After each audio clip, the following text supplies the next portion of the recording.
Okay, hi, welcome to SVR Sports Picks. His name is Jimmy the Bag. My name is Peter Loshak. This is Loshak in the Bag Show for Friday morning, February 23rd. It's definitely been an interesting week. Jimmy the Bag. College basketball is as usual. Hockey chugging along. Hockey was tough for you yesterday, Jim. You had a couple of puck lines that won on the money line but lost on the puck line, right, Jim?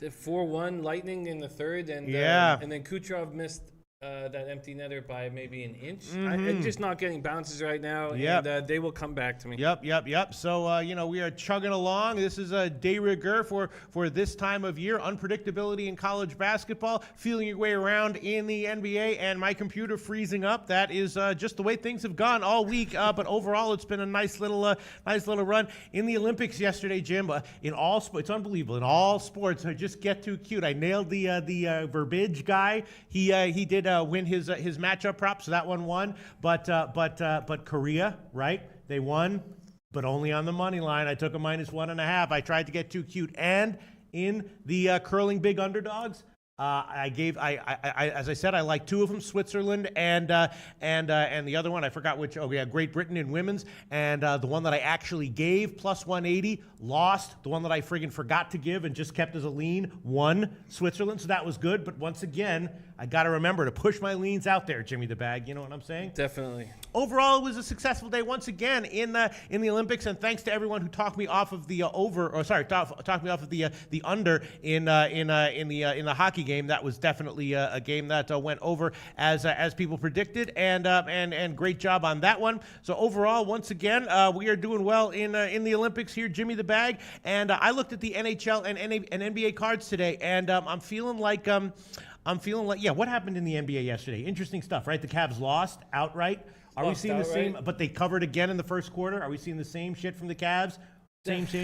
I always struggle the first night back. I tried to keep it to just 2 plays. Shouldn't have added the third play. Again, we talked about how unders had been happening in this spot, and they almost all went over. The Magic looked like D play for the first half. I was very confident in them, and Knicks came back just like the market had hinted to. Yes, and I had the Knicks big on the second half on that one, so I felt really bad taking it, but I knew I had to take it because that's what my numbers said. Yeah, so it is certainly interesting, Jimmy the Bag. And what else happened in? So the Cavs game was modest scoring, did go under as some people suggested, but the Clippers game exploded over. The Bulls did get a cover, as I thought. It's just like, you gotta even teams that are bad, you got to always look at them twice when they're getting that many points at home. And the Thunder did exactly what we said. They dominated the first quarter, and then they won it on a last-second shot by Westbrook. They let the Kings all the way back in it.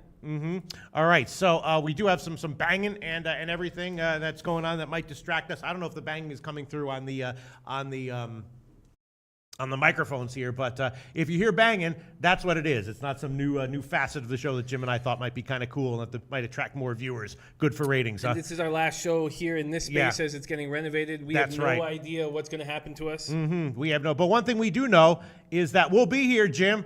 You know what I'm saying? And you know what that I can pull a joke out my ass in any locale, in any situation. You know what I'm saying, Jim? Respect. Yeah, put the show in the bathroom. I'll be slinging jokes left and right, slinging some. See, there you go. What the hell is that? What the fuck is that? What's going on? What kind of an operation are we running here? I'm down with doing the show in the bathroom. I have no problem with that. Oh, I would love that shit in the fucking bathroom. You know why? Quiet. And the ability to concentrate. You know what I'm saying, Jim? Yeah, and there's one bathroom that's big enough here. Yeah. What is the first comment that you're seeing? The first comment is "Ha Twatty." What did Twatty say that I missed? No, it's hello and a wonderful weekend to everybody, especially to Pete and Jim and Wanma. Oh no! Cheers, mates. Was there any comments between that and "Ha Twatty" that are awesome? Yeah, Twatty wants us to be on location at Hooters. Ah, man. All right. All right, look at all these comments coming in, and then I just want to address 2 comments that are just making me feel awesome right now, and then we will get into the handicapping. Joe D says, Loshak in the bag rule. Thank you so much, Joe D. I love comments like that. Roger T says, I need low bag, all caps, 4 exclamation points. Thank you so much, Roger T. Brant Hunt says, what would SBR do without Loshak in the bag? These guys are the shit. Oh, my God, thank you. With 7 T's. Oh, where? I don't see that comment. That's before. Where is that comment? Where is that comment? Also, Big Dick Donnie's joined us. I don't know if he knows of Average Dick Donnie that we had. Yeah, who knows? Who knows I don't what? know if you know about that big Dick, but your rival Average Dick was on the scene last night. We didn't give him a lot of love, a lot of respect. You know, we're Big Dick fans. Yes, very, very nice. All right, so I'm just going to let me see. Yeah. Dave LA says I do my best bet sitting on the toilet. Yes, And Michael Lunday says, Michael Lunday, he's going to be. We need more of Michael Lunday. He says, the bathroom worked for Fonzie. Paolo Marquez with a very funny comment here. That is, Paolo Marquez, sharp as hell. SBR don't help you two with desks, whatever, to make this show. This is the best SBR have for God. Paolo Marquez says, SBR don't help you two with desks, whatever, to make this show. This is, and then it starts in caps, this is the best SBR have for God. Yes, I agree with that 100%. Couldn't have said it better myself. Scott Letty says, I love you, Peter Loshak. Oh, my God. Where's that? I don't see that. I love you, where? Peter Where? Loshak. Oh, yes, Scott Letty. I see it. Thank you so much, Scott Letty. All right. Let's get into some handicapping, Jim. How about that? Let's do it. How about that? All right. Let's get into some handicapping. How about that? Olympics. Let's start with the Olympics. There's a lot of stuff going on today in the Olympics. The only thing that I really looked at hardcore was funny shit. Okay. All good. The only thing that I really saw, the only thing that I really looked into is the men's curling final, which is very interesting. Jimmy the Pag. It is, the Olympics. There's actually a lot of drama and interesting stories behind it. The Americans made it to the final, and they are a huge underdog. They call themselves the Rejects. I don't know if you know about this, Jim, but I don't. It's actually worth just reading an article about it, because it's interesting how this stuff happens. I mean, they're just a bunch of guys who they don't practice and in fact they're just a bunch of yahoos who practice at like local hangouts and stuff like that. And they actually beat a while ago the highly trained U.S. Professional curlers, right? And so they became the U.S. Olympic team. And of course they were a huge underdog. No one expected anything from them. And they slipped by. I forgot who they beat in the semifinals, but they slipped by. Now they're in the finals. It's a classic '80s movie, Jim, about curling underdogs from the Midwest. Now they're a big underdog against Sweden. And Sweden, I'll tell you what, I like Sweden. They can be beat. The one time that they did get beat bad was the time that I took them a -1 against Norway. But all their other matches they won easily by the -1.5 line. And as we saw yesterday, these in general, as we're seeing in the curling competitions this year, the underdogs tend to have value. You know what I'm saying, Jim? In general, these +180 underdogs tend to have value. Not saying that I'd like the United States here, because I really don't want to bet against Sweden, but I don't want to bet. I don't want to bet against the United States as a big underdog either, Jim. Jim's like, okay, that's very interesting, Pete. That is very. You want to talk for another? Jim's like, if you would like to go on for another 4 minutes about that, I'm fine. I'll just sit here. I'm telling you, Jim. Just read an article about it. It's mildly entertaining for the 30 seconds it'll take you to read the article. You know what I'm saying? I don't think I'm going to read it. All right. I would have a slight lean to the under, although it's heavily juiced. So, I'm not gonna take a shot with the under. I haven't made a bet on the game, and I'm not going to. But we saw yesterday. Be careful about fading these big, awesome favorites. Korea won, but they did not win the -1.5 line. Norway can be beat, as we've seen, and it's going to be a pass for me. There's other stuff going on with the Olympics. Hey, Wadman, do you have the Olympics record? Yeah, sure. Throw the Olympics record up. It is positive. I am proud of it. I did have a slight losing day yesterday, and I forgot to put on Switzerland in the over Canada on that one in the +180 in that game or whatever. So I would have had an extra 2 units if I had done that one. But in general, our coverage of the Olympics has been pretty accurate, pretty solid from a picks perspective, Jim. Yeah, man, love it. Now let's move on to college basketball. How about that, Jim? Let's do it. We have a very modest card here, and let's start with. I guess we do got to throw up the record. Stop saying that. I guess you don't need to say that every day. Stop saying it. Just all put right. it up every day. All right. We talk about transparency. Throw the records up there. I had another losing day in college basketball. More ups and downs, and some leans that I had cashed, and some full games that I gave the first halves on, won, but the first halves lost. Today's college basketball card is pretty interesting. Let's start out with the first game that's maybe the most interesting. I don't know if you looked at this game, but Arthur Funchess says, yeah, I'm on Princeton. And that is an interesting line against Harvard because, of course, Princeton has been an absolute train wreck. ATS recently. Harvard is one of the best teams in the Ivy League. The line is close to pick 'em and actually been moving in Princeton's favor. I really don't understand the line movement. It's now all the way up to +2 or 2.5 at UWager for Harvard.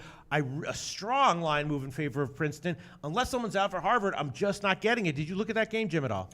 You know, I capped all the pro games in entirety, and I did take a look. I didn't have that much time when I was finished, and I tried to pick what games that I really liked the most to cap, and I felt like this was a tricky spot. This is a conference where the home team seem to play very well, and we know how bad Princeton's been. And even when Princeton is taking big leads, we watch Cornell come all the way back on them. You know, and we watch Harvard trash them. One of my few wins this year. We watched Harvard destroy Princeton last time these teams met. And we talked in that game how Princeton has trouble with quality bigs, and Harvard has 3 of them. And as far as covering is concerned, Princeton has had major trouble over the past 7 or 8 games. I don't understand the line move, but obviously this is a very, very telling line movement that you can't just throw out. You know what I mean? Harvard opened, I think it was at -1. I previewed this game with Joe Gavazzi, and at that time, I think Harvard was -1.5, and Gavazzi said he liked Harvard. And I said, that makes sense to me. I expect this line to be -3 by the time it's open market wide, and it's the opposite. It's +2, right? Yeah, it's confusing and tricky, and you know, it's reminiscent of even the Monmouth game yesterday, which was reminiscent of the Niagara game that I got fucked on, and I knew. And instead of me just being afraid and leaving it alone, a better gambler than me would take the side, the opposite side. Would have taken Monmouth last time or last night. It's the same spot. It's very confusing. The line is very confusing. Goose is loose, leans Princeton, and that makes sense. Kobe Valentine says Princeton is in a must-win, and home court in the Ivy League is a huge advantage. And Native Queen likes Princeton. Native Queen just posted she likes Princeton. Unreal. Here are the comments coming in. Giorgio Migliaccio, Princeton money line easy. Native Queen, got to dip out, be back at 6, but Princeton is the play. First half and game, strong lean. Goose is loose, lean Princeton. Kobe Valentine, Princeton is in a must-win, and home court is in Ivy is a huge advantage. Yeah, Princeton's in a must-win, but do they have the personnel to be this big of a justifiable favorite? I guess so. Arthur Funches says it's a bad spot for Harvard, and they never play well there. Sure, but Princeton has been better most years than they have been this year. Charles Tapley says took Harvard at Pick'em and may double down to get a few points. Interesting. McGogster says Harvard. Wow. Eric Swiatek says, I played Princeton early this morning, and now it's getting way too popular. Chris Tarpley says Harvard wins. All right. Interesting. We'll see where this line moves, if it continues to move in Princeton's favor or if it comes back the other way. I'm going to hold off for now. I'm going to do some more in-depth research on this one because I was thinking Harvard was the play here. Princeton has been terrible ATS over their last 7 or 8 games, just losing game in and game out, and by margins. Joe D says Princeton -2 on it. Reggie says, if I play college, Princeton would be my only bet. Wow. Nas Lee says Princeton wins. That's why they switched them to the favorite, Vegas. No. G Money NHL Top Shelf says I am still taking Harvard though, Circe. All right. I guess that Magzia says I like Princeton. Very clearly, the chat here strongly favors Princeton as the market has. Still a few hanging opinions on Harvard, and I think let's just move on. Let's revisit it at 6 o'clock and see what the line movement is, Jim. I'm not ready to make a play on that one. All right? Yeah, makes sense. Did you look at anything on college basketball, Jim? I did. I am taking Ball State this evening. Ball State's won 5 straight and 7 of 8. In Ball State's 73-58 loss to Western Michigan on January 13th, everything went wrong. They fell behind 17-3. They shot just 28.6% from 3 compared to Western Michigan's 50%. They turned the ball over 15 times. And most importantly, 6'8", 222-pound sophomore Tajai Teague fouled out. 19 minutes. He was just disgruntled the whole game. Went 1 for 8 from the field, 0 for 6 from 3. Western Michigan stopped a 2-game losing streak with a home win over Central Michigan, 83-81 on Tuesday night. But they've been pretty poor in conference play. People expected more from them. They won 5 of their last 11 in conference play. I think Ball State's front court will dominate this game, and I am doubling up on Ball State first half and full game. Okay, well, the line has taken this one. I still wanted to feel my way out around it. The MAC can be there's a lot of parity in the MAC. This line has taken a move Market move, a small move in Western Michigan's favor. It opened at 5. It's now down to 4. So we can give you Ball State -4, -106. That's the current line at Pinnacle. And you also want the first half, Jim? I do. All right, I'm assuming that'll be 2. Let's see what we can get for you here. Let's find that one. My computer is fucking freezing up again. Damn it. All right, Jim, why don't you talk about another game that you've handicapped? That's the main spot for me. I got all of the NHL and NBA games. There's a ton of them, and that's it. All right, so let me scan the college basketball card for some of the opinions and some of the bets that I did make, because I did make a couple bets. I know I took a shot with Yale. Maybe that's wrong too. Maybe that's wrong too. Okay, here we go. First halves. Let's see. Here we go. Come on. First halves. Come on. The big story, I guess, if you're looking at this card, is the line move in the Rhode Island Dayton game. Gone way down. Rhode Island's clinched. There's a belief that they'll just coast. That's a tricky spot. Dayton's terrible on the road. But that's the biggest line move so far on this card. In the game that you were just speaking of, Yale Cornell, now just -1.5 on Yale. So I'm going to have to look at that one. All right, Mercer Citadel. I did bet Citadel at +8. It's now down to 6.5 or 7. Of course, Citadel now playing well, playing some top teams in the conference very well. They are off of a nice win, though, and I'm a little bit concerned that it might be a down spot for Citadel, but it just feels like that was too many points. I did bet it at +8. That's a 6 o'clock game, so I have to decide if I want to take him currently at +7 at the Greek. Central Michigan Toledo is also an interesting one. I was leaning Central Michigan on this one, Jim. Well, Kobe just came in and said Central Michigan +7.5 is his best bet. Yeah, and they're actually 8 at Bookmaker, so I could take that one. Toledo, a solid MAC team, but not really getting blowouts even at home. And again, there's a lot of parity in the MAC, so that is definitely a play that I bet that I was thinking about. Yes, Dayton is now down to 10.5 against Rhode Island. Brown at Columbia is an interesting one. We've talked about that, Jim. Brown is, there's also a lot of parity in the Ivy League. I was thinking that Brown at +5.5, even though they're on the road and Columbia does play with some heart, as you've noted before, might be a decent play. What do you think about that, Jim? I know you haven't looked at it, but in general, Brown getting 5.5 against Columbia. First thoughts? First thoughts is that it's too many points. You're right. I like the way Columbia is playing, but there's so much parity between these teams. So my initial thought is that there's too many points. Yeah. Here, there's some people backing the Ball State here. Also, Nostratotis says love Rhodey here. Loves Rhode Island in this spot with the line change. Wow. Eric Swiatek, a great capper, says, yes, Jimmy, I'm a Dayton fan. They're a different team on the road. Pass on that game. Ole Miss says, love Ball State, 14-1 at home. Western Michigan is 5-6 on the road. John Bolden saying, do you like Harvard today? The line movement speaks volumes. Yes. And it's just irresponsible to not act as if there is a story being told right there. There is a real story being told right there. You got one of the top teams in the Ivy on the road against a team that has been repeatedly getting blown out from an ATS perspective, and we've seen a major market move in the worst team's favor. It's a wild move that has to be talked about and legitimized. Marcus Colon likes Samford in an interesting spot. I know a couple people that are on the other side there with Virginia Military. Bolly Bucks likes Brown. And then Giorgio Maglaccio likes Dartmouth +11 and Western Carolina +10. I agree that that's too many points in this conference with they're giving Dartmouth too many points. But the Western Carolina thing, Furman is a very good basketball team. Yeah. And they don't just barely beat teams; they beat them handily. I'm a little uncomfortable. I would not be taking Western Carolina, although I like all the points that are being given there. But they're in the Ivy League, you can't be giving this double-digit point spreads, I think. So. Yeah, although Dartmouth does kind of lose to the good teams, not quite by this many, but they lose to Yale by 9 or 10, and Princeton is very good. So I was looking at that one. If you gave me a free play, I'd probably throw it on Dartmouth, but I'm not going to give that one as a pick. I think it's possible. It's going to cut it a little bit too close. Penn is clearly the better team. You know what I'm saying? Definitely. Yeah. Nas Lee's coming in saying, I like VMI today. Michael Allen coming in here saying UNC Greensboro play of the day. -15 against Chattanooga. That line has gone down. I mean, Chattanooga is obviously awful. And the question is just, is UNC Greensboro going to be motivated to win by that big of a margin? It was 16.5 when I looked at it. It's now down to 15 or 15.5. Another play that's interesting is Marist against Niagara. Marist, once again, maybe an ugly dog with some value. Niagara, the leading scorer is out for Niagara, right? They had that big loss. Matt Scott out for the year. Not the leading scorer, but right. And so how will they handle that? See, my only concern is that Niagara, what happened in the last game? They lost it, right? They did. Yes, it was 2 days ago, I believe. Or was it yesterday? Yes, they lost it, and they lost it late, I believe. Noster Tota says VMI +2 looks real nice.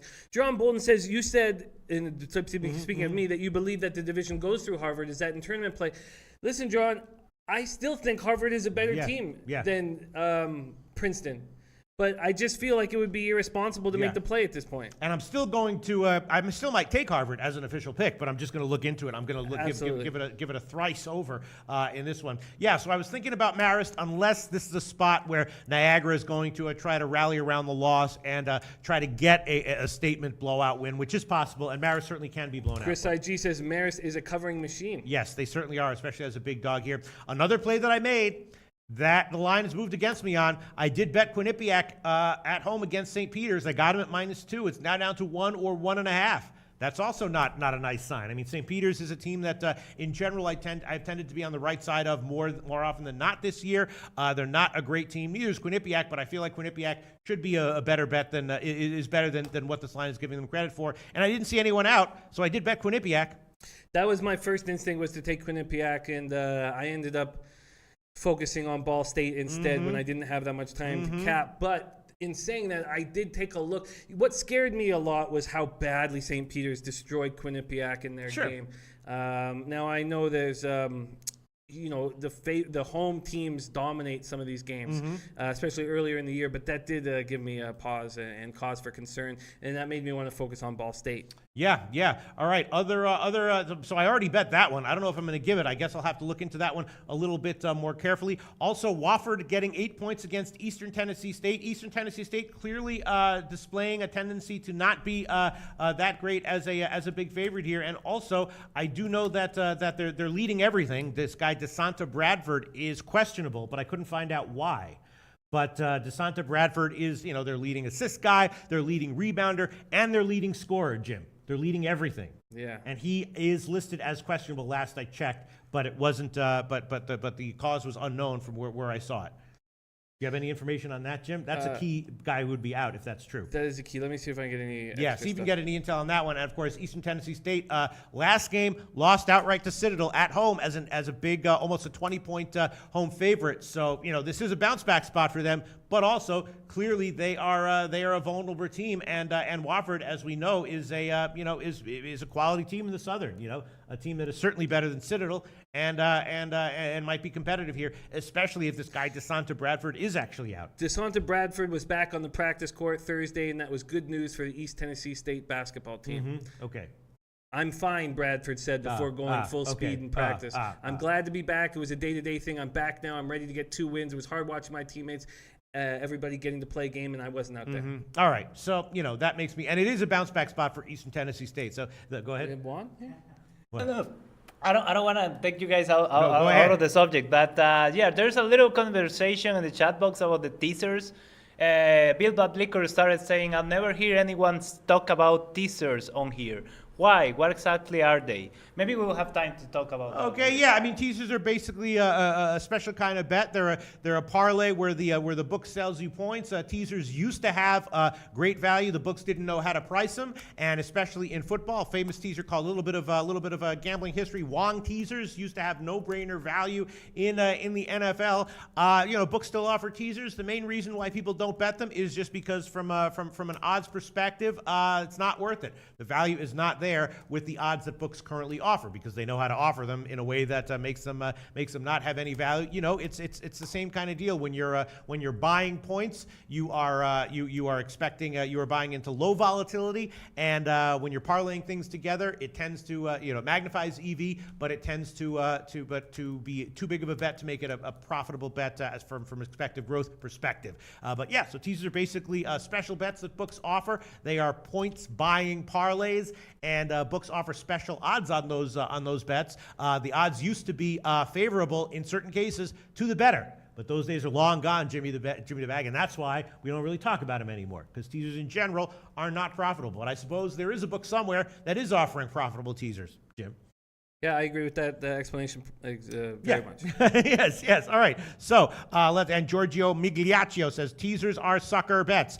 In general, I wouldn't say they're sucker bets. They're just not mathematically justifiable bets in most cases now. Although who knows? Maybe there's some small local book that offers teaser odds that are better than everyone else. And at one point I remember Heritage started to fuck around with some teaser stuff, and they got burned on it. They decided to track customers by offering special teasers that they wanted to offer, and they were actually a positive EV for the players. The players recognized that, and Heritage got burned on that, and they don't do that anymore. You know what I mean? So that's what a teaser is, and it's entirely possible that at some book, some point in the future, there will be some new teaser bet that they'll offer that is profitable. You know what I'm saying, Jim? Mm-hmm. All right. So let's see. All right. So let's go ahead. Interesting stuff here. Udon Porn asked what I thought about the under in the Indiana game. Mm-hmm. And I haven't fully capped the game yet, but Melee Payless Way came in and said, I'm going heavy on that under.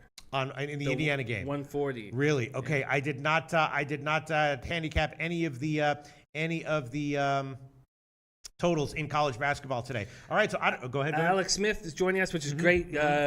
Please stick around for our hockey card. Alex Smith likes NFL teasers, and JK's come in and say, I clean up with teasers in the NFL. Yes, teasers are still a place now. Now, teasers in the NFL are no longer profitable at most books when you blindly bet into them, but when you incorporate handicapping, yes, they absolutely can. And once again, what you're basically doing is you're buying points, which means you are handicapping low volatility.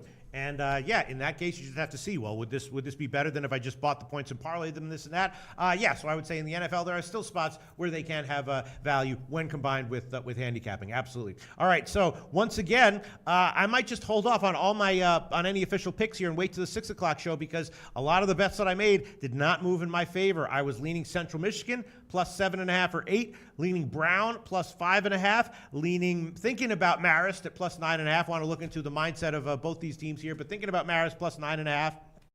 I bet Quinnipiac -2. That's now down to 1 or 1.5. Not a good sign. I was leaning Harvard. That line, obviously, we've talked about that, has taken a big move in Princeton's favor. I also bet Yale at -2.5, and that's now down to 2 or 1.5. So that's not a good sign. Thinking about Wofford, but now that Bradford is in, I'm gonna hold off on that one. An argument can be made for NC Greensboro at -15 over Chattanooga. I'm gonna look into that one a little bit more. Someone said that they like Western Carolina. I don't know, man. I can't take them. Yeah, I can't take that. I'm uncomfortable with how big the line is, so I'll probably stay off of it, but definitely wouldn't take them against Furman. King Rails come in here saying Ohio State is money tonight. Yeah, that's a very interesting game. I mean, obviously, Indiana is no slouch, and there hasn't been any notable movement on that line as of yet. I'm going to see if there is any movement, get some more info, and obviously, recently, Ohio State was a great bet, game in and game out, clearly undervalued, but that has not been the case for them. That time is over. Yeah. Nostra Tota's come in saying, love Quinny Pete. The total is too low as well. Yeah. Melee Payless Way saying, lean Quinnipiac.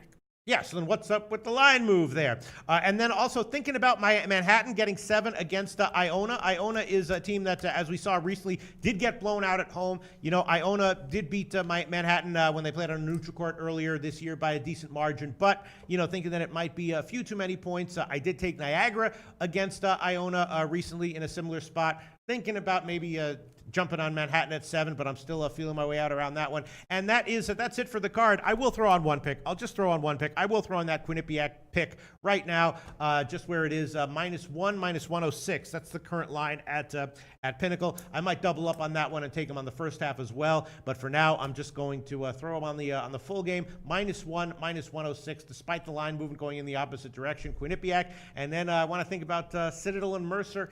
I'll hold off on that one for now, although I definitely have a lean to a Citadel +7. And you know what? I will throw on, I'll also throw on Central Michigan, just because 8 is available right now at Bookmaker. I'll throw that one on there. Central Michigan +8, -110. If I decide later I don't like it, I will take it back in the afternoon show. We'll see where this line moves. Underdog is coming saying this show is the best. No way. It's always the favorite part of my day. Really? Thank you, Underdog. Where is this? Thank you. It's about 10 up from the top. Yeah, Underdog. This show is the best. It's always the favorite part of my day. SBR Brass, SBR Ownership, SBR Hires Up. Please read that comment. Read that comment here. Underdog. This show is the best. It's always the favorite part of my day. Oh, God, I love shit like that. All right, let's move. Tota has an interesting idea on what's going to happen in the MAAC tourney. He says Manhattan's so good on the boards, ride them. They're going to go deep, might even win it all. But he has stopped short of saying they're a good bet today at +7 against Iona, right? Yeah, I'd Yes. be curious to see what he has to say about Yes. that. Yeah. All right, listen. Bill Butlicker says it's 7.5. I assume he's referring to Central Michigan. Mr. Butlicker, no, line shopping, paramount importance, no matter who you are in a sports betting. Right now, let me see at Bookmaker, unless it's a stale line here. I will refresh the screen. No, it is 8 at Bookmaker. Bookmaker is a major book. You can bet there and win in perpetuity on major market spreads and totals. And I'm going to take the Central Michigan line +8 -110, even though everyone else has 7.5. You got to do that. What happened yesterday? There were other examples of it yesterday. What was the game yesterday? Oh yeah, that's right. Did you see what happened, Jim? I took Southern Utah, right? I bet them at I think I bet them at 5, and in the show it was I had to take them at +4.5. Game went to overtime. Lose by 5. So I had 2 losses in overtime yesterday. Also, the Arkansas State game, I had the first half under, nailed it. Full game under, kind of nailed it, but it went to overtime and lost it. Right? And Arizona did the same thing to all the Oregon State backers, which wasn't me. But yeah, went to overtime, won big in overtime, gave it to them right in the old bottom mouth. And I actually wound up on the second half under on that one, and on Oregon State +2 on the second half, and both of those would have cashed easily if it hadn't gone to overtime. I didn't get losses, but I did get pushes on both of those. But absolutely, overtime happens, and that's why line shopping is so important. And I just did it. But Bill Butlicker, that's a perfect example of line shopping. 7.5, 7.5, 7.5, 8 at Bookmaker. I'll take that one. +8 -110. All right, so I threw on Central Michigan, and the 7 o'clock games. I'll think about, check the line moves, and we'll revisit it later. Let's move on, Jim. How about that? Yeah. All right, let's move on to NHL, which is a relatively modest card today. Juanma, let's throw up the NHL record. Let's throw it up there. I am still positive. Jim is still nicely positive, even though significantly below his high water mark, which was in the 30s. Unbelievable, Jimmy the Bag. Today in NHL, what are you liking, Jim?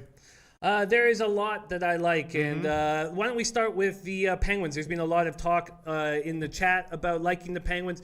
This is the time of the year when they show that they're the best team.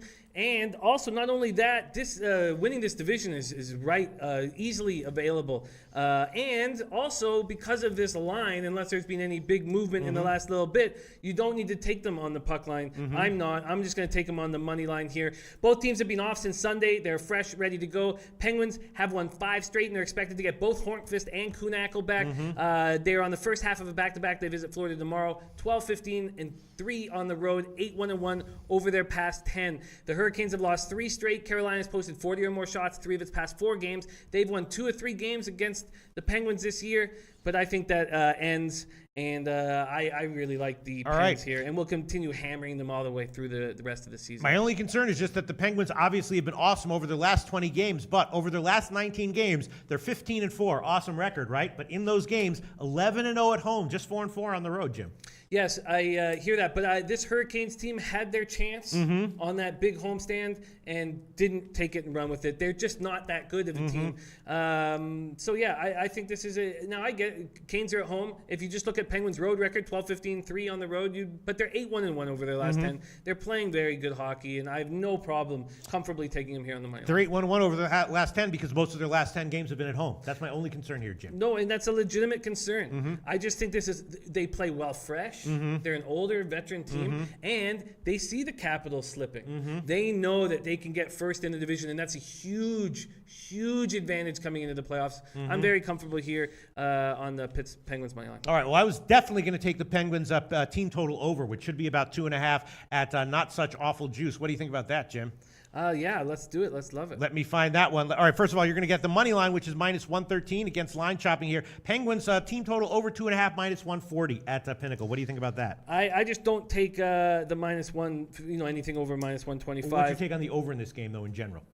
I'm not a huge fan of Penn's Canes scoring a lot. Not that it's not possible. Alex Smith comes in and says Canes are regressing to the norm. Pens are waking up at the right time.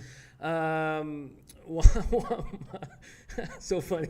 Juanma writes, he's only blocking spam. Haters are welcome. Right? We can punch him in the Juanma, face. you did say haters are welcome. You did say, make that clear, right? They're welcome. They're welcome. Yes. We want to curse them. Yes. Just we want to what? We want to crush them. Curse. Curse them. Oh, curse them and crush them, right? Both. Yes. Sure. Juanma posted that haters are welcome. Yeah. Excellent job, Juanma. Yes, advertise that. Haters are absolutely welcome. All right, I'm going to take Pittsburgh on the team total over 2.5 minus 140. That's the current line at Pinnacle. And I will take a shot with Pittsburgh -1. I'll take them -1. Cool. Minus 113 on the money line. The puck line is plus 260. I figure, if they should win, they'll probably win relatively comfortably. And I will take them on the -1 line. All right, Jim. Let's jump to. I do, because there's so much NBA. I want to get to that. Hey, Juanma, do we have to wrap up early today?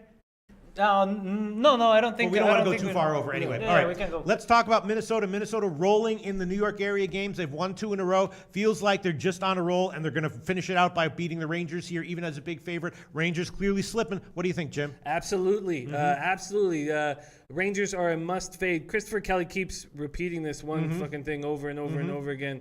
I guess demanding that I read it. So how about I don't fucking read it? Wild on the puck line. I think this is a great spot. Let's keep fading the Rangers. They played Thursday with 3 rookie defensemen: John Gilmore, Rob O'Gara, and Neil Pionk. For the first time in more than 8 years have they played with 3 rookie defensemen. Kevin Shattenkirk still out long term. McDonough is expected to start practicing shortly. They've traded Grabner. Rick Nash is out of the lineup awaiting a trade. Henrik Lundqvist will be back in net tonight. He owns a career worst 2.89 goals against average, has allowed 12 goals this last 2 games. He's lost 4 straight in regulation, 2-8-1 with a 4.24 goals against average, 881 save percentage in his last 10.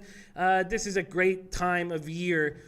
You don't point Ratin a fact. He likes the under 6 here. That might be a nice spot. But I'm telling you, I really think this is you brought up a couple times. There's a certain time in the year when a team just gives up, and you can take advantage of them giving up. And this is a spot. And I'm taking Wild on the puck line. And in fact, there was I don't know if you caught this, but there was a big controversy with Mark Cuban in Dallas where he admitted that. You know what I mean? So it's like that's not even just speculation. That some conspiracy theories are total bullshit. Some conspiracy theories are true. Are there teams that tank in professional sports? And the answer to that is yes. Yes, Jimmy the Bag. So you like Minnesota, right? On the puck line. All right. The line is headed up, which is a very interesting. It's now the puck line plus 185 at Pinnacle. I guess I should put my money where my mouth is and just take Minnesota here because you think this is a solid play, right? I do. Stalock was in goal last night, so we got Duber in goal right now. 5-1-2, 2.48 goals against average, 925 save percentage in February. Both teams are on the second half of back-to-backs. I said even though I haven't been making money off of it, I said that the Wild weren't as bad as their road record, and that road record was going to change. Right. I didn't make money off of it, but Ulysses says, remember Minnesota played last night? Yes, remember New York also played last night, so it's even. And it just feels like Minnesota is on a mission now to get a sweep of this New York road trip, right? You know what I'm saying? Yeah. All right. And also, Alex Smith says, look at mini team total over. Yes, that's what I was just going to say. That's what except, it's 3.5. I don't like taking those over 3.5s, even though it's plus 136. I'll see what they have at Heritage. Maybe Heritage has a 3 here. All right, so Jim's going to take Minnesota on the puck line plus 185, and I'm going to take Minnesota -1. The best money line is minus 150 at Bookmaker, and the puck line again is plus 185. That's the current line at Pinnacle. All right, next game. Let's jump down to always fun to talk about Las Vegas. You know what I'm saying? Jimmy says, so why did you like the Devils yesterday? I thought I was getting a ton of value there with the home team. They were up 2-0 in the third period. Just because I say the Wild would improve on the road doesn't mean I thought they were going to come in here and sweep this whole New York trip. I thought I was getting value there. And I did. I also had the over, which pushed. But yeah, that's why SM. I really thought, and I still think that the Devils are not getting any respect at home, and that's why I made that play. Okay, now let's talk about Vegas. Always fun to talk about Las Vegas, right? This is a good spot for them, going out at home against a weak team coming off a nice win, and then you look at the line. Holy shit, minus 250. What do you do about this one, Jim? Yeah, it's a tricky spot, but the Canucks are just a beaten up team right now. They've won 2 of their last 9 of their last 32. Marcus Granlund, Brendan Gaunce, Sam Gagner are all hurt. Chris Tanev is out. Jacob Markstrom is out, which means Nilsson will be starting. They're just not playing good hockey. This is the final game of a 7-game homestand for the Knights. That 7-3 win was very impressive over the Flames. They had 7 different goal scorers. Riley Smith became the 5th different Knight to score 20 goals this year. Absolutely incredible. They have a 10-point lead in the Western Division. This is a spot where you just have to. I mean, I still think that the minus 1.5 has some value. Really? I do think it has some value. But if it's below plus 120, it's a very difficult thing to take. What is it? Let's find it. See, I was thinking that maybe sometimes we know that Vegas starts out slow, although recently they haven't been losing their first periods at home. But I was thinking maybe a shot with Vancouver on the first period at plus 178. What's your general thoughts on that? They're just they're a beaten up hockey team. They're beaten up. Yeah, they're hurting now. Their best players are playing. I mean, these are guys that are more role players, but they're just the puck line is exactly on minus 120, Jim. Plus 120. Yeah. Yeah, that's. I wouldn't mind actually moving on. Yeah, let's move on. Let's move on because we do want to get to NBA. And then we have Winnipeg, St. Louis, and San Jose, Chicago. You have anything about either of those? I was thinking about a shot with the under in San Jose, Chicago. I did bet that one. I got minus 108, which was a nice line there. I'm assuming it's worse now. And St. Louis is slumping. Are they really this bad, or are they in for a rebound? That's a great question about St. Louis. They canceled practice in favor of a closed-door meeting. Oh, really? Yeah. Okay. That was on Wednesday. That usually helps. They're 0-3-1 over their last 4, losing ground in a very good Central Division. They're now in the wild card spot, just 1 point out of being out of the playoffs entirely. They did beat Winnipeg badly, 5-2 on Feb 9th, and everything's gone against them since then. And the Jets, man, they're coming off a 4-3 home loss to the Kings, still dealing with injuries to a lot of their grit. Matthias, Tanev, Lowry, Trouba all hurt. Trouba's a great defenseman, not just grit. But they're simply an elite team. Everything across the board is elite except for their penalty killing. And Blake Wheeler, what a great captain he is. He called them out for it. I think this is a tricky spot. I'm not comfortable with this spot and not making a play on it. Look at this. Miss J. Sorry, I know we're behind on time, but for me, number one priority is comments of love. Sure. Miss J. The stories between Pete and Jimmy is fucking awesome. Handicapping genius. Thank you so much, Miss J. Thank you so much, Miss J. All right, let's move on. What do you think about the under in the Chicago game, Jim? Now Remos is saying it's confirmed, but we are waiting to find out if Jean-Francois Berube would be in net, and I guess that's a confirmed thing. I'm certainly, just like SM is saying, I'm certainly on the Sharks. He's going to take him in regulation. I'm just going to take the Sharks on the money line here because they're still dogs, unless that line changes as soon as the Francois knowledge is coming out. But I'm taking the Sharks on the money line. Yes, they got destroyed last night. Aaron Dell is falling apart. Martin Jones be back in net, like SM says, and Thomas Hertl has returned from the injury. So that's just big Joe Thornton and Joel Ward out of the lineup. And Blackhawks haven't won 2 in a row since January. They're in a tough spot. I did look into Berube on Hockey DB just to get an idea of who he was. I didn't know much about him. He's looked good in the AHL this year. He's come all the way up. He was started in the ECHL, but he was a 4th round draft pick, so it's not like he was just a guy who, like Aaron Dell, who came up through the system. 7-8-0 in Rockford, 2.37 goals against average, 920 save percentage, pretty good. But I'm going to take Sharks money line. Okay, all right. I will hold off on that one, and then we'll move on to NBA, Jim, because we got a lot of stuff to cover. Okay, sure. So you're going to take San Jose money line, and then we will move on, right? Yeah. Okay, so Jim's on San Jose money line plus 120. That's the best line at the Greek and bet 365. So again, make sure I got all this. Jim is on Minnesota plus 185, a puck line, right? Yeah. San Jose money line plus 120 and the Penguins money line minus 113. I'm on the Penguins team total over 2.5. Pittsburgh -1, Minnesota -1, and that's it for NHL. We can move on, right, Jim? Yep. All right, let's move on to an NBA. Wanma, throw up the NBA record, and while we're doing that, there's actually a decent amount of plays that I think I might be liking in the NBA. We got a big card here. I don't even know where to start. Why don't you start with something you found, Jim, that you like? Yes, there's a lot I like in the NBA. But before I go into what I like, I think we need to talk about this Heat-Pelicans game because there's been a lot of talk in the chat already about it. That's the one game I was like, I'm staying off of that one. Well, I think that might be the smart play. I was initially capping this game on the Pelicans. The question is, how will the Heat honoring the victims of the shooting, of the mass shooting, affect the game? That's a key thing to talk about here, I think. I'll be honest, even if that wasn't a factor, I was going to pass on this game. You know what I'm saying? It's just I don't really know what to expect from either team, side and total-wise. Well, Pelicans won their last 3 heading into the break. Seem to be getting used to life without Boogie. But Miami's been great on the road ATS-wise. They have been, but they've won just 3 of their last 10. Olnick's going to miss another game. I was on the Pelicans, but I am... because of them honoring the victims, I just think that there's it's creating a situation where a lot of people will be pulling for them, and they'll probably dig real deep here. And because of that, I'm not going to take the Pelicans, even though that was my That was my opening spot. All right, so let's just go down chronological order. Boston, Detroit. Detroit, of course, lost 7 of 8 ATS heading into the break. The Celtics also had that horrible 3-game run heading into the break. 3 straight-up losses, all at home, all as a favorite. I'm thinking this is a bounce-back spot for Boston. Thinking we might see some overs here, especially early. Thinking about the Boston team total over. What do you think, Jim? Well, this is a game I am uncomfortable with. Celtics lost 3 straight, 4-5 heading into All-Star break. Their second league scoring defense all of a sudden looking very susceptible. 121 they allowed to the Cavs, 129 to the Clippers. Now they'll get Marcus Smart back. That is a big deal. 19-8 on the road. Van Gundy spent the All-Star break trying to figure out how to maximize the Pistons offense with Blake Griffin. It's a lot harder, easier said than done.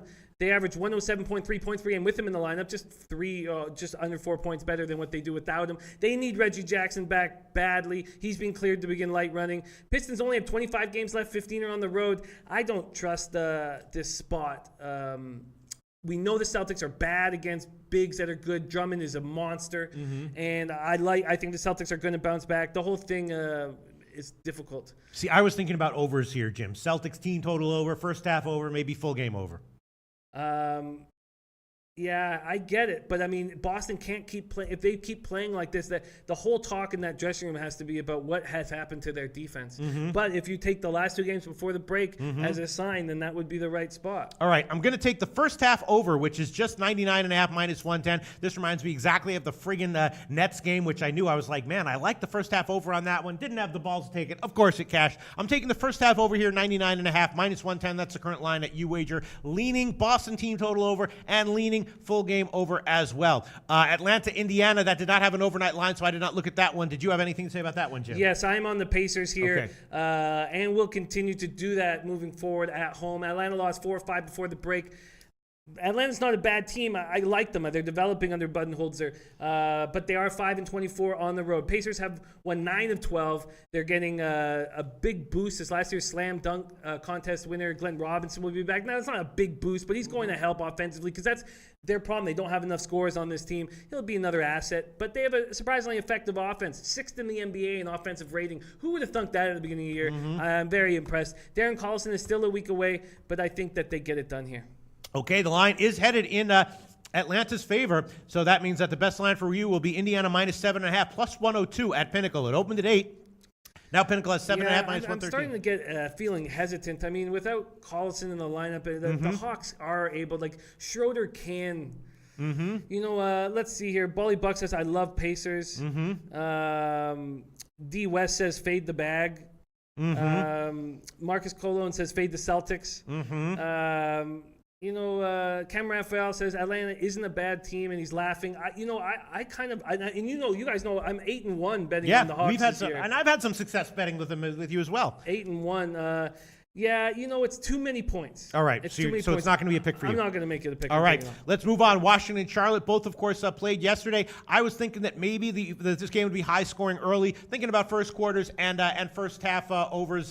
Washington, of course, beat Cleveland at Cleveland. So how are they mentally here? Is this a letdown spot for them after the big win, or do they gain confidence and come out here and roll once again? What do you think, Jim? It's a good, that's a perfect way to begin breaking this game down. Both teams on the second half of a back-to-back. And both teams won. Hornets won easily and looked pretty good doing it, but against a Brooklyn team that's not very good. Charlotte had all 5 scores in double figures. Dwight Howard is playing better than I expected him to. They're a completely healthy squad. Jansen Bonzone says Washington, easy win here. Wizards coming off that impressive game. Man, Satoransky is a beast. 8 assists, 17 points, 0 turnovers. At 6'7", he's an excellent perimeter defender. Wizards are now 8-2 without John Wall. Let's see what Tomer has to say. He says Washington's off a big win, but they are much deeper than Charlotte. I think Washington's bench is enough. I think at home Washington carries momentum through. Justin seriously says Washington's the only game that matches my model. John Opignano says I think we got to ride the Wizards. And Kobe Valentine says I like Atlanta to cover 8. Seems like too many points. I find this is a very tricky spot as well. And I do have plays on this card. Let me make sure. Look, I do have plays on this card, but I don't know what to do here. I'm going to take more time with this Okay, game. Tomio Tomor seems to be leaning Washington as well. POT Freemason says, if these guys traded hats, I think they would fit better. That's a nice comment there. All right, now let's move on. Toronto and Milwaukee. Obviously, Toronto, an absolute beast, becoming a juggernaut at home. I don't know if I'd want to spread here, but I was thinking about the over, the first half over once again. Overs here, and maybe the first quarter, first half over. What do you think? I think that's a good spot. Yeah, I agree. I think that's a nice play. King Rail says under in Wizards game is the play. Okay. Interesting. Yes, Raptors are a very good team, but can they cover this many points? I mean, it's just it feels like it's one or two too many points to give the Bucks, and Bucks are getting Henson back, which is a big thing because they're terrible rebounding and they need him desperately. Dellavedova has a sprained right ankle, close to returning, but Brogdon, Teletovic out long term. Bucks are 13 and 15 on the road, and they play bad against good teams. 12 and 19 against teams 500 or better. 20 and 6 against teams with records below 500. Certainly, I like Toronto here, but it just feels like it's too many points. What would we get on the over here? Well, the over is 215. I will definitely throw on because again, I'm sick of having leans, betting them, and then not giving them the show and not getting the credit for it. My leans in my NBA column are like up 20 units on the year. I'm going to give both of these first quarter over and first half over. The first quarter over 55 minus 104. The first half over will be 109 minus 105. That's both at Pinnacle. Appears to be headed down a little bit at Pinnacle, which is a little bit concerning, but that's okay. I will take it. And the full game over total is actually up. It was opened at 215, now up to 216 at Pinnacle, although bookmakers still, it's now at what point up? 216 on the full game. Yeah, interesting. So Al Mack, who works at the ACC, says, trust me, take the Raptors minus 7.5. Opiniano says Toronto and the over. I already bet it confidently. Kobe says Toronto seems to rarely cover versus Milwaukee. Line is going down also. Trevor Andrews says Bucks games are almost impossible to cap. Melee Palace Way say Bucks 2-9-1 against the spread on 3 days rest. Interesting. I think the over is the play. I'm going to take it on the full game. Are you sure? Yeah. Tailing me is long-term in the NBA a bad thing to do, Jim the Bag. But yeah, I mean, if I was blindly doing it, but I trust your instinct. You've studied the game. I've studied the game. So you want what? Full game? What do you want? Just full game. Okay, the best line, again, it opened at 215. That's not available. We can't give you 215.5 minus 110. That is the current line at UWager and Bookmaker and a few other places. All right, so let's move. No, Coop Boy coming in saying, I kind of like the under in this game also. I hear that, but I'm okay. I'm okay with where I'm at there. Okay, now let's move on to Cleveland-Memphis. Is Cleveland starting to be, once again, a no-brainer in the second half? Bet Cleveland first quarter minus the spread, minus whatever. Fade Cleveland full game plus the points no matter what. I think so. I think so, but I'm not going to. I am not going to fade them full game. But I do think that just to blindly take them first half probably will be a profitable thing, especially after a loss. Yeah. Especially with them angry. What will we get first half right now? The first quarter is a play I'm definitely going to make. That's going to be minus 1.5, minus 109. That's a line at Pinnacle. I'm throwing that one on there for sure. And the first half would be, only 2.5 or 2 at Bookmaker. Yeah, I'm gonna take them on the first half. Yeah. I'm gonna throw that one on there as well. All right, so Jim's gonna take Cleveland first half minus 2, minus 115. That's the current line at Bookmaker. I'm on the first quarter minus 1.5, minus 109, and I'll also take them on the first half minus 2, minus 115. My only concern is that Memphis is they're gonna come in here. The Cleveland is off a back-to-back, and Memphis is gonna come in here and want to give a good game at home against top team, right? The Browns coming in, they're gonna want to play hard, right? They are. Yeah. But you're not concerned about that? I'm not. And there was some talk about this already. LeBron does not want to come out of the break like this. Right. I think they go very hard, and I think LeBron takes it upon himself to ensure that they start rolling. Now, late in the game, it's anybody's call. Twadi Latte says Max Smart, Memphis. Yeah, I mean, look, I bet this one. I bet Cleveland first quarter, Cleveland first half, and Memphis plus the points. Yeah, I get it. And Bally Buck says first quarter is the best bet for the land. All right, I'm thinking about throwing on Memphis on there as well as a hedge and sort of as a second play. Now let's move on to Minnesota-Houston. Jimmy the Bag, you have anything to say about that one? Just that it's tricky capping the Wolves on the road because they're terrible there. And they don't hit threes. And the Rockets Rockets have won 10 straight. Now they're getting Ariza back. and they have Joe Johnson and Brandon Wright now. Eric Gordon was dealing with a knee contusion. He's expected to be good to go. I mean, I love the Rockets here, but covering this many points off of a break, what is the spread now? Let me see. It was 8.5 before, and now it is still 8.5. And I was thinking about the old first half over on this one. What do you think about that, Jim? Although it does appear to be headed down at Pinnacle, another not great sign. Well, we remember about a month and a half ago, 2 months ago, we thought, wow, look at Minnesota defend on the road. Look how good they're defending on the road. And then that fell apart over the last 6 weeks of the season. So, but yeah, I mean, I see the Rockets scoring. Well, I think the Rockets are going to win the NBA championship. All right, I'm definitely leaning first half over on this one and maybe first quarter over as well, but I'll hold off on this one. I might add it on in the late show. Spurs Denver, you have anything to say about that one, Jim? You know what? I think Joe D's on the right track here. He says play of the day, Houston, Minnesota over 225.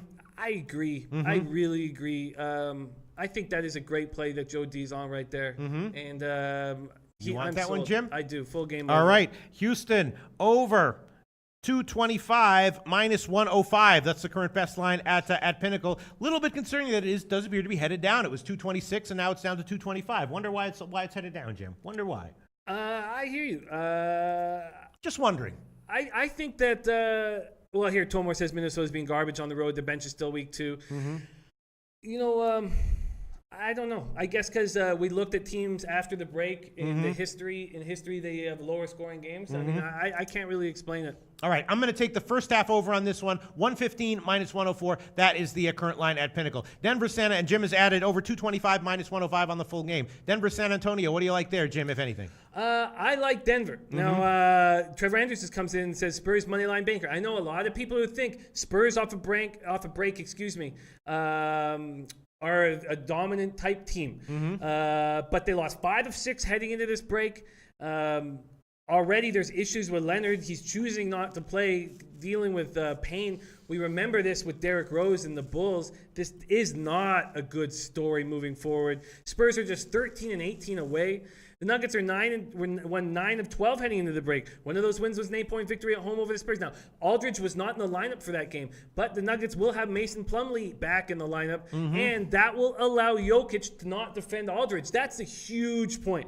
If Plumlee was not in this game, I would take the Spurs because then Jokic has to deal with Aldridge all game. Without having to deal with him, he can be the offensive juggernaut that he is. I like the Nuggets are just 2.5 games behind the Spurs for the 3rd seed and just 1 game ahead of the Clippers for 9th, 2 games ahead of Utah for 10th. Nuggets are 23 and 7 at home. I like the Nuggets here. I'm going to take You one want full it? game. Okay, let's see. Let's find it. Denver Nuggets -3 minus 105 is the best line. That line has also had a little bit down. It was 3.5 when it opened. Now -3 minus 105. That is the current best line at Pinnacle, Jim. How about that? I love it, and I'll take it. Okay, just want to quickly get to some comments here. Let me see. Here you go. Nas Lee says Rockets not winning no championship, and then Omar Magana says Rockets ain't winning champions. LOL. And then Scotty Rock Forever says bag tripping. Hey man, I get it. That's why I got a giant number on it. All right, Jimmy the Bag. Let's move on. Next game in the NBA, Clippers and Phoenix. Phoenix, of course, a bad team. We know that. Clippers are coming off the big loss to Golden State. I was thinking maybe Clippers here early might be the play. What do you think? Clippers first quarter, Clippers first half. What do you think, Jim?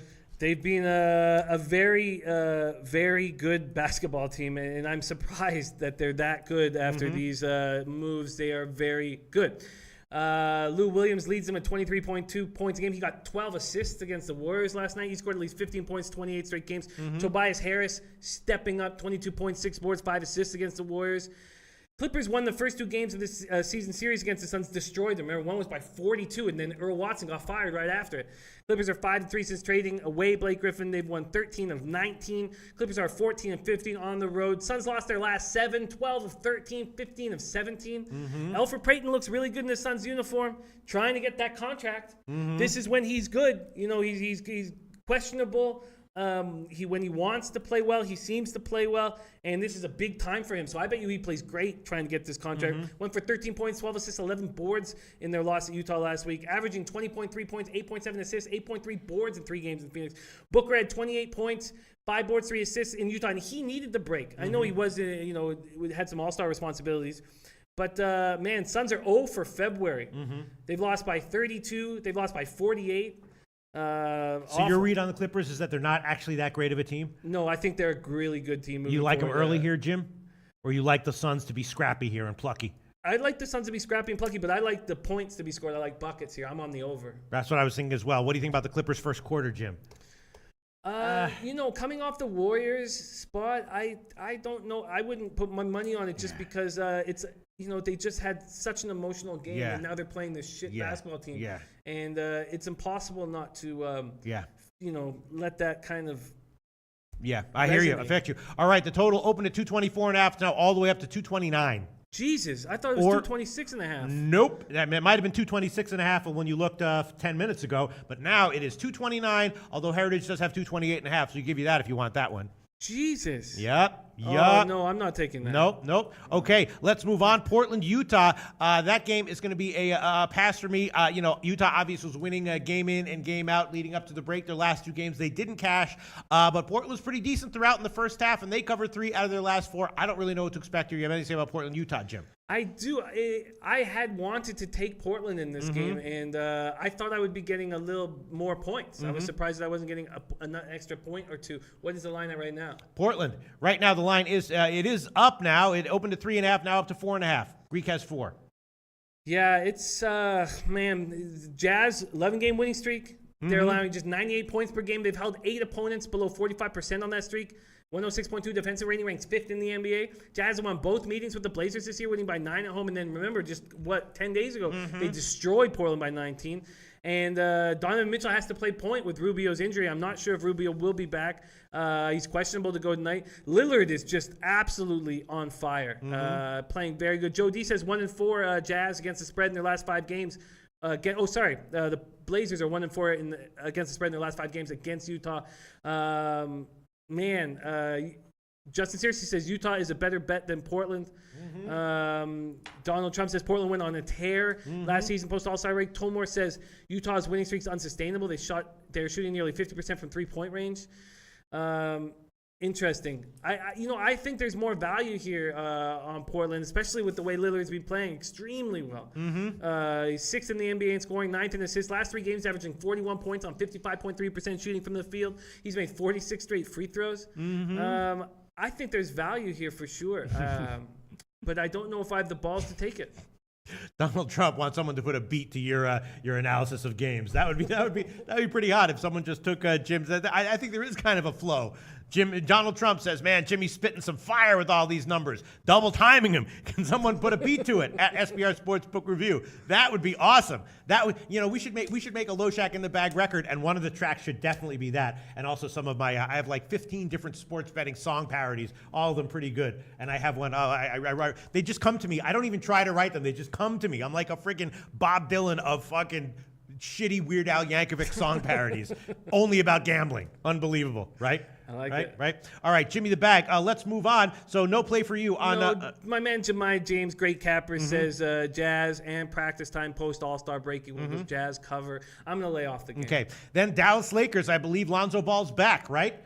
Well, yeah, he's supposed to be back, but he was saying that he's still feeling pain in his knee, and that's not a good thing to say if you want to play. So I wouldn't be so surprised if he doesn't play. Yeah, and there's going to be probably weird chemistry issues with him and Isaiah Thomas, right? I mean, Isaiah Thomas doesn't play defense. Lonzo Ball's Lonzo Ball.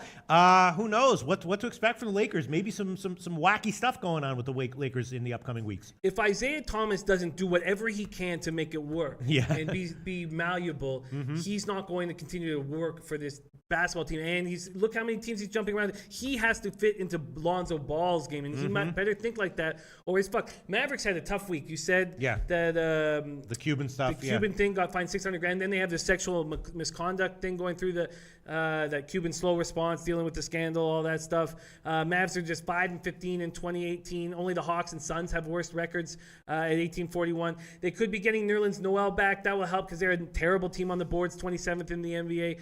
Mavs are just 7-21 on the road. Lakers lost their last race before the All-Star break, but that was on the heels of a 4-game winning streak. Channing Frye's going to be out of action. Just had an appendectomy, but it's going to be interesting to see Isaiah Thomas in his Staples Center debut. B. Adaball says LeVar Ball's dressing too.